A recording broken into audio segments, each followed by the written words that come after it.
Net, set, UPSC, MPSC इन स्पर्धा परीक्षाओं में हमेशा जनजातियों के ऊपर प्रश्न पूछा जाता है। प्रश्न पूछने का जो तरीका है उसमें जोड़ियाँ बनाओ या फिर जोड़ियाँ बनी होती है उसमें से गलत जोड़ी कौन सी है वो बताइए, या फिर किसी विशिष्ट देश की कौन सी जनजाति है उसे पहचानना होता है। यानी हमको किस देश की जनजाति कौन सी है ये मालूम होना बहुत ज़रूरी है। तो इसलिए हम इस वीडियो में किस देश में कौन सी जनजातियाँ प्रमुख हैं वो हम देखेंगे।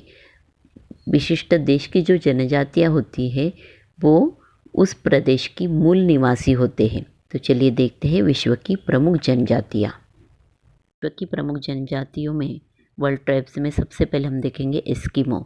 इनका स्थान अलास्का, कनाडा, ग्रीनलैंड और उत्तरी रशिया का साइबेरिया क्षेत्र, ये सारा बर्फ़ से ढका हुआ क्षेत्र है।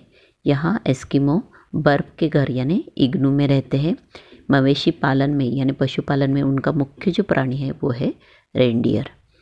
इसके बाद हम यूएसए यानी यूनाइटेड स्टेट ऑफ अमेरिका संयुक्त संस्थान के मूल जो निवासी हैं वो है रेड इंडियंस। तो रेड इंडियंस इस प्रकार से दिखते हैं।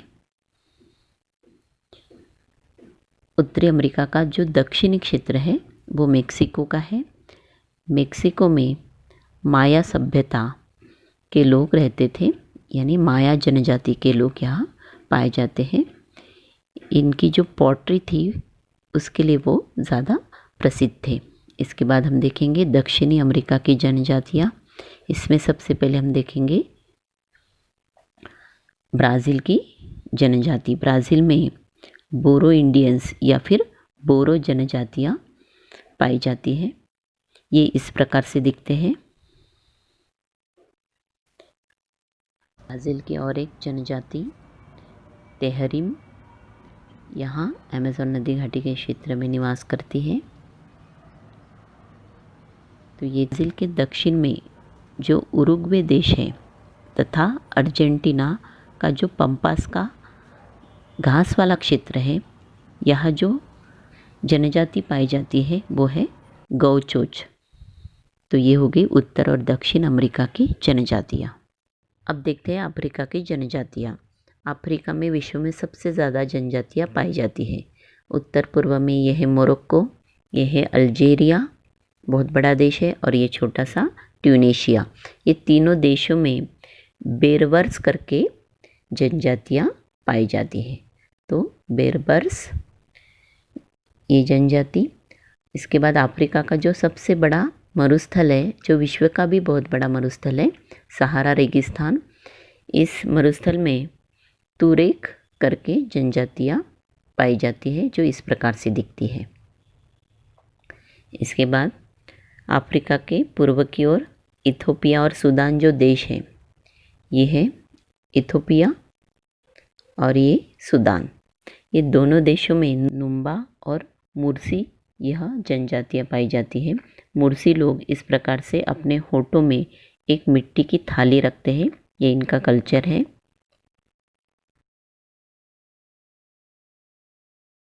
इसके बाद अफ्रीका के पश्चिम की ओर ये है नाइजीरिया।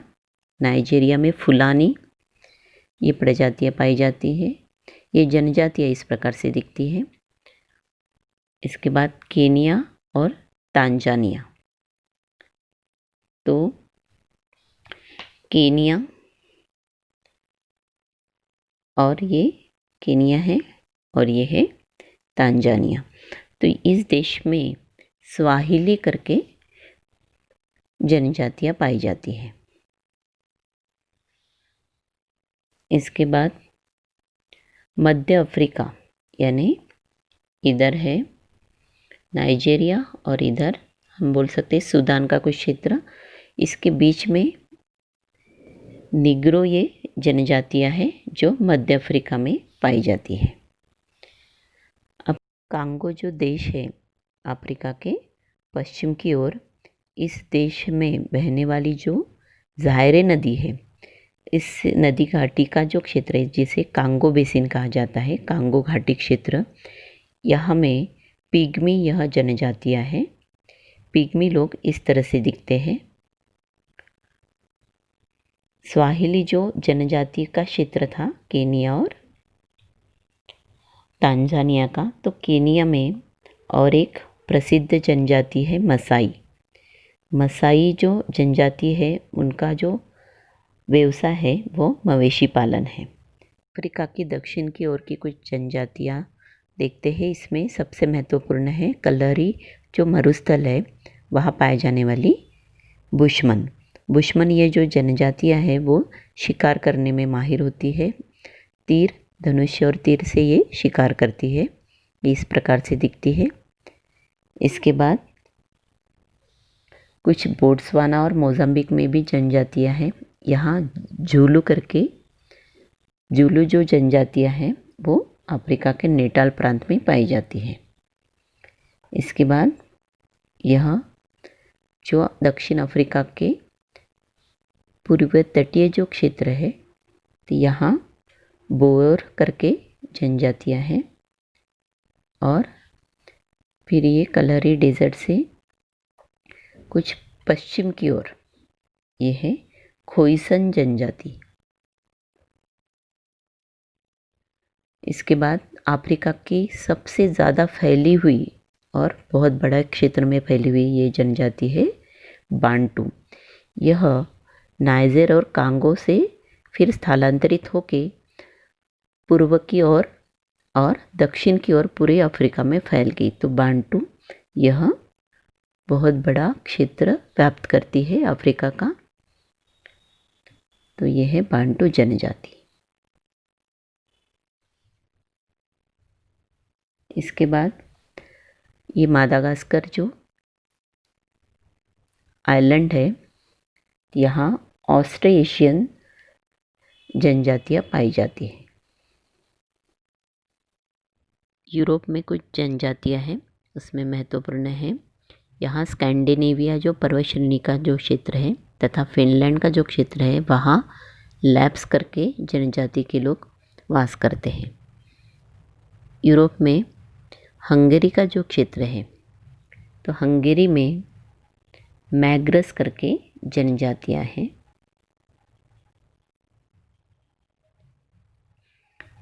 जिन्हें हंगेरियन भी कहा जाता है। इसके बाद जैसे हमने देखा कि रशिया के उत्तर का जो क्षेत्र है साइबेरिया का, तो साइबेरिया का जो बर्फ़ से ढका हुआ क्षेत्र है यहाँ एस्किमो यह जनजातियाँ हैं। लेकिन दक्षिण की ओर युकाधीर यह जनजातियाँ हैं, जिसे टैटार या तारतार इस तरह से भी प्रोनाउंस करते हैं। अगर हम मध्य एशिया की बात करें तो यहाँ किर्गिज़ो, कज़ाक, तुर्कमेन, किर्गिज़ यह और कुलमुख जैसी जनजातियाँ हैं जो मंगोलिया या तिब्बत में निवास करती है। एशियन कंट्रीज़ में जो अरब मरुस्थल है वहाँ बदाऊ या बदू ये जनजाति के लोग रहते हैं। उसके बाद पाकिस्तान में अफरीदी जनजातियों के लोग रहते हैं। भारत की बात करें तो भारत में हर राज्य में जनजातियाँ पाई जाती है। उसमें से कुछ हम गिने चुने ही नाम लेते हैं। गोंड, भिल, थारू, गारो, खासी जो पहाड़ी क्षेत्र है नॉर्थ ईस्ट का वहाँ, और कुछ बंजारा, यानी भारत के हर राज्य में जनजातियाँ पाई जाती है। इसके लिए एक स्पेशल एपिसोड बनाना पड़ेगा। अब ये श्रीलंका की जनजाति जिसे वेदा कहा जाता है। इसके बाद ईस्ट की ओर देखें तो जापान जो देश है यहाँ भी जनजाति है, एनु नाम से जानी जाती है। अब जापान के बाद जो मलेशिया का क्षेत्र है, तो मलेशिया में भी जनजातियाँ हैं। जिसे सेमांग कहा जाता है। फिलीपाइंस ये जिसे ईस्ट इंडीज़ टापू भी कहा जाता है, तो यहाँ फिलीपींस में मोरोस करके जनजातियाँ हैं। उसके बाद ये न्यू गिनी का जो क्षेत्र है, यहाँ पपुआस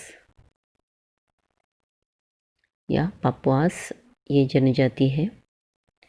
इसके बाद आखिर में ऑस्ट्रेलिया और ये न्यूज़ीलैंड। तो ऑस्ट्रेलिया और जो न्यूज़ीलैंड में जनजाति है वो है माओरी। तो इस तरह से ये होगी संपूर्ण विश्व की जनजातियाँ।